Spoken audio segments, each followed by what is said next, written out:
Hi guys, and welcome back to the Dollhouse. I'm Maeve, your Wednesday doll, and this week we are talking about what we would say to our younger selves.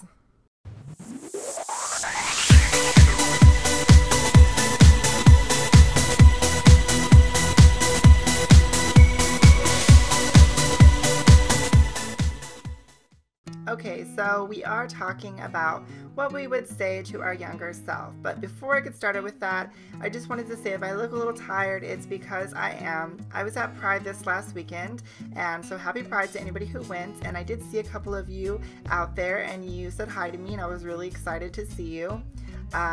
So that was a fun experience. I really like it, but every year it is pretty draining. So that's why I might be a little bit down in this video, so don't worry, it's just me being really exhausted and I guess not getting enough sleep yet. But as far as our topic is concerned this week, my younger self is definitely somebody that could have used a lot of advice. I was a very angry person when I was younger, and I'm going to probably focus more on my formative high school years. I really didn't have any idea what kind of a person I was, and I was always just really upset with everybody. I was very destructive, very chaotic. I wanted to make other people angry. I wanted to subject other people to this idea of I'm going to rock your world because of the way that I look and because of the way I present myself. I was wearing makeup and stuff like that, but I kind of did it in a way that was very trashy and kind of scary, like think Courtney Love or like that kind of like a baby doll grunge scene situation. I was really into that in high school, and I know that probably seems pretty far from what I do now, and I was also kind of a little goth looking, which I've always been. And people were kind of afraid of me, but people also did make fun of me. So I spent a lot of time, like I said, being angry and being very combative and defensive all the time. And I didn't really enjoy that experience at all. And I felt like I was missing out on so much because high school is supposed to be some of the best years of your life, or at least that's what I've heard before. But honestly, high school really isn't as important as some people make it out to be. It really hasn't defined me in any way today, I don't think.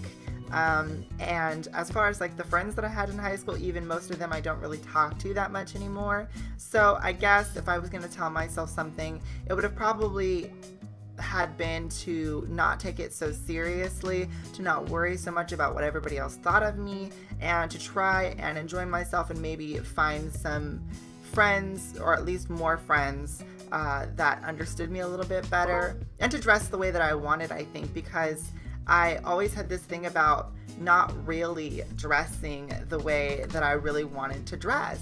And it was mostly because I had no idea about any of those things. I didn't know anything.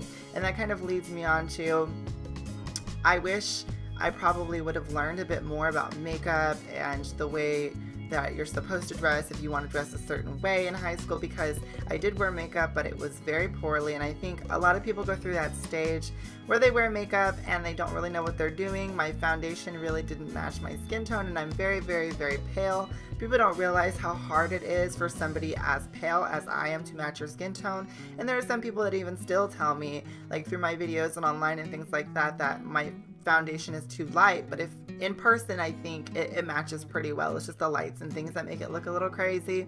But that would be another thing, is please figure out your makeup situation, because my younger self did not know what was going on with the eyeliner that you only put on your waterline. That was not the look. The foundation that was 2 shades darker for you because you were stealing it from your sister. That's not the look. But I also, I guess, was younger, so I really didn't have access to those types of things. My parents were pretty supportive. They didn't really care. I started wearing makeup because my skin, I had issues with my skin. So, you know, it was, my mom understood and things like that. But still, you kind of just want to have that kind of thing under control. If you're going to be wearing makeup, you want it to look good. It's supposed to make you look better, not worse. And in a lot of people's cases, it really doesn't end up helping. It ends up hurting more often. One of the other things I guess I would tell my younger self is to not worry so much about your gender, or to kind of educate yourself better around it, because I think Edie said this in her video, but I didn't have a clear, concise idea of what a transsexual was. I had seen a lot of stereotypes in movies and things like that, and I didn't really have the best opinion of those things. And there were some people that I knew through other people that were kind of a joke, and I say that in a way that I mean that I don't really even know if they were trans. It's just the kind of the way they presented themselves, but it was very messy, and so I had no idea what a trans person who had their stuff together looked like, because at that time and in that point there really wasn't any examples for that for me. So when people would ask me about my gender identity and what direction I felt like I was headed in, I was always very defensive and saying, I'm a boy, I just wear makeup, you know, it's not a big deal, you know, I don't understand why people just don't get that. And I felt very guilty saying that all the time because I didn't necessarily know that that was the truth. And it ended up making it harder for me later on because people were like, well, you always said you were a boy wearing makeup, and I don't really understand because now you're saying you're trans, and those things are kind of, you know, contradictory. But it's because I honestly didn't know, I guess. It just wasn't in my head, and so I wish I would have known maybe some trans people, or I wish maybe I would have done a little bit more research. The internet was around then, but it wasn't really what the internet is today. I think kids are so lucky today that they have the internet and they're able to go on and see, you know, all these different examples of great trans people that are obviously very successful and do great in life, and just the resources of being able to talk to other trans people your age, because if you live in a smaller town, you're not going to have access to that kind of thing. You're not going to maybe be able to find another trans person. So having the internet, you know, especially now these days, we're able to talk to whoever we want. You know, we can look up information about hormones or pretty much do anything. And I think if I was growing up now, I maybe could have started my transition a little bit earlier, and that is always beneficial because, you know, the way your body grows and things like that, it's better the earlier you can get on hormones, the better. So I wish maybe that's also one of the things that I could have said, is that I wish I would have started transition earlier. I wish I would have had more resources, would have had the internet, things like that. And it was unfortunate that I didn't, but you know, that's just kind of the way it is. And I'm sure the generation before me had it even worse than I did because they had even less.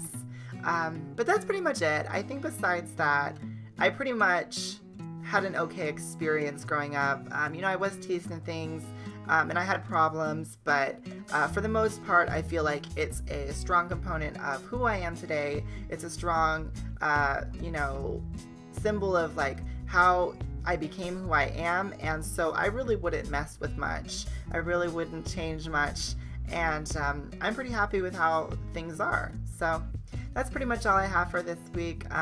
Again, I'm sorry if I look a little crazy. I didn't have any energy. I couldn't even turn on all my lights.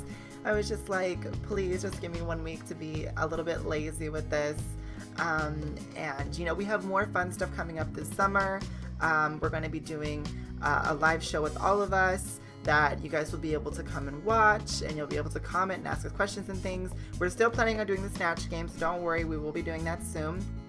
And that's pretty much it for this week. I will see you guys later. Bye-bye.